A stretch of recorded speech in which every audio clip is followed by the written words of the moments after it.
एक बल था जिसके खिलाफ वह कुछ नहीं कर सकती थी। अगली सुबह कमलेश की नजर छत की बाउंड्री पर गुमसुम खड़ी पूजा पर पड़ी। पूजा की आंखों की वीरानी और उसका खामोश चेहरा देखकर कमलेश का दिल धक से रह गया। कमलेश के लाख पूछने पर भी पूजा ने रात का वह खौफनाक सच नहीं बताया। कमलेश समझ गई कि कुछ तो बहुत गलत हुआ है और वह बिना ज्यादा सवाल किए पूजा को उसके मायके छोड़ आई। मायके पहुंचकर पूजा ने सोचा कि शायद दुनिया में एक माँ ही है जो अपनी बेटी का दर्द समझ सकती है। उसने अकेले में अपनी माँ को बीती रात की सारी सच्चाई और अरुण की दरिंदगी के बारे में बता दिया, लेकिन जो जवाब उसकी सगी माँ ने दिया वह अरुण की हैवानियत से भी ज्यादा खौफनाक था। माँ ने उसे सीने से लगाने के बजाय समझाते हुए कहा कि पति पत्नी के बीच ये सब तो होता ही है, शादी की है तो ये सब तो निभाना ही पड़ेगा। इसमें ना कहने वाली क्या बात थी, इसी से तो परिवार और वंश आगे बढ़ता है। अपनी ही माँ के मुंह से ये शब्द सुनकर पूजा सन्न रह गई। रही सही कसर माँ ने इमोशनल ब्लैकमेल करके पूरी कर दी। घर की गरीबी का वास्ता देते हुए उसने पूजा को तुरंत ससुराल वापस लौटने का हुक्म दिया और धमकी दी कि अगर वह वापस नहीं गई तो वह अपनी नस काटकर जान दे देगी। अपनों से मिले इस धोखे के बाद बेचारी पूजा के पास कोई रास्ता नहीं बचा था। वह एक जिंदा लाश की तरह कमलेश के साथ वापस लौटने लगी। सफर के दौरान एक जगह वॉशरूम जाने के बहाने पूजा ऑटो से उतरी। यह उसकी जिंदगी का सबसे बड़ा फैसला था। उसने पीछे मुड़कर नहीं देखा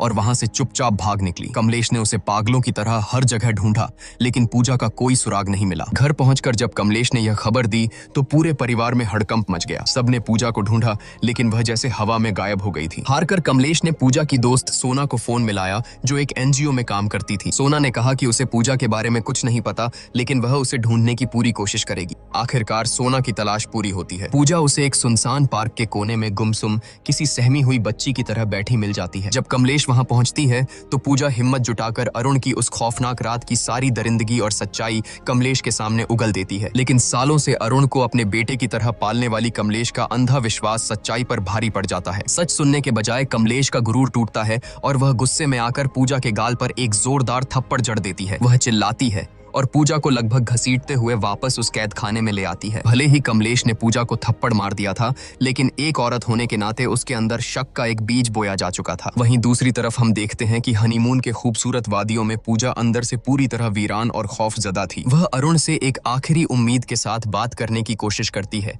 लेकिन अरुण की आंखों में प्यार नहीं, सिर्फ एक भूखे भेड़िए जैसी हवस थी। वह एक बार फिर पूजा की चीखों और आंसुओं को अनसुना करते हुए उसके साथ जबरदस्ती करता है। बेचारी पूजा उस बिस्तर पर तड़पने और रोने के अलावा कुछ नहीं कर पाती। वह जिसे अपनी जिंदगी का साथी समझकर समझाने गई थी, वह सिर्फ एक झल्लाद निकला। पूजा को उस रात पूरी तरह समझ आ गया था कि अरुण की नजरों में वह कोई पत्नी या प्यार नहीं, बस उसकी हवस मिटाने का एक बेजान जरिया भर थी। पूजा की जिंदगी एक जीते जागते नर्क में बदल चुकी थी। एक रात खौफ से कांपती पूजा खुद को बाथरूम में बंद कर लेती है। बाहर से अरुण दरवाजे को पीटते हुए उसे बाहर आने का हुक्म देता है। अंदर से डरी सहमी पूजा रोते हुए कहती है कि आज मैं तुम्हारे करीब